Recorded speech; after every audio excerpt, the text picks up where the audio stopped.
संलग्न आकृति दो वृत्तों को दर्शाती है जिनका केंद्र समान है। ये समान है, इसकी केंद्र एक ही है। बड़े वृत्त की त्रिज्या 10 सेमी है। जो बड़ा वृत्त है उसकी त्रिज्या 10 सेमी है और छोटे वृत्त की त्रिज्या 4 सेमी है। ज्ञात क्या करा रहा है? बड़े वृत्त का क्षेत्रफल ज्ञात करा रहा है, छोटे वृत्त का क्षेत्रफल ज्ञात करा रहा है और दोनों वृत्तों के बीच जो छायांकित भाग है उसका क्षेत्रफल ज्ञात करा रहा है। तो ये गणित है, हमारी बेसिक गणित है। और जब तक बेसिक गणित क्लियर नहीं हो पाती, जब तक हम कोई भी कंपटीशन को हल नहीं कर सकते। तो करते हैं, यहां से पहला ए सवाल करते हैं। बड़े वृत्त का क्षेत्रफल ज्ञात करेंगे।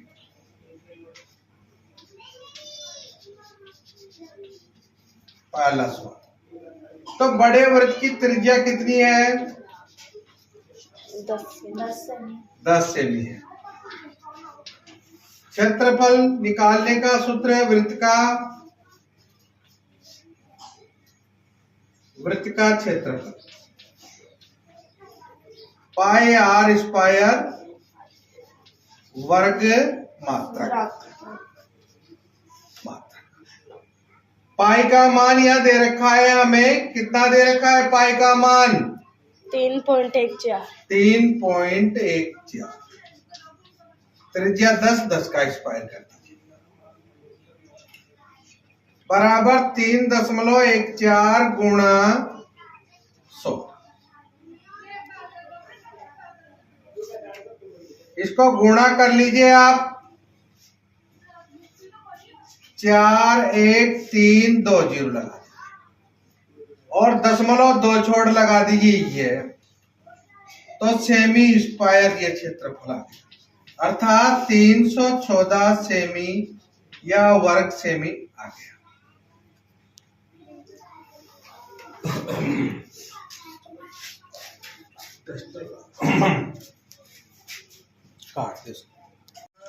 अब दूसरा प्रश्न है, छोटे वृत्त का क्षेत्रफल निकालना है। छोटे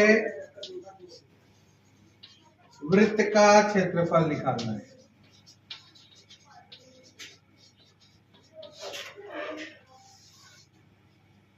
छोटे वृत्त की जो त्रिज्या है, छोटे वृत्त की त्रिज्या वह 4 सेमी है। तो सूत्र है पाई आर स्क्वायर वर्ग मात्रक, पाई का मान 3.14 गुणा 4 का स्क्वायर। यहां पर 3.14 गुणा 16 गुणा कर लीजिए इसको, 16 चौकों 64, 64 का 4, हासिल का 6, 16 एकम 16, 16 6 22 का 2, हासिल का 2 और 16 48 और 2 50 और यहाँ पर 2 छोड़ करके 0 लगा दीजिए। ये हो गया सेमी स्क्वायर छोटे वृत्त।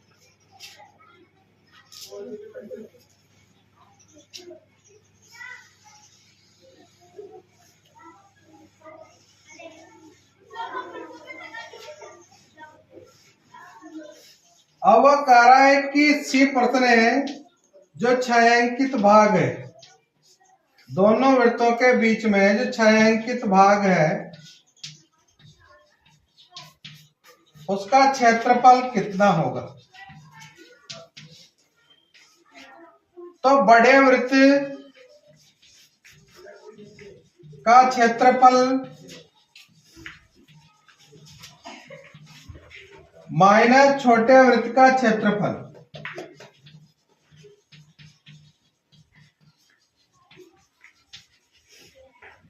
निकाल लीजिए। बड़े वृत्त का क्षेत्रफल कितना आया था हमारा 314 माइनस छोटे वृत्त का कितना आया था 50.024। इसमें से इसकी बाकी निकाल लीजिए। 314.2 लिख दीजिए यहाँ पर और यहाँ पर लिख दीजिए 50.26।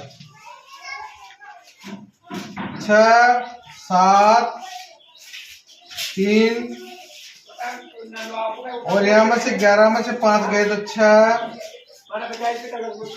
263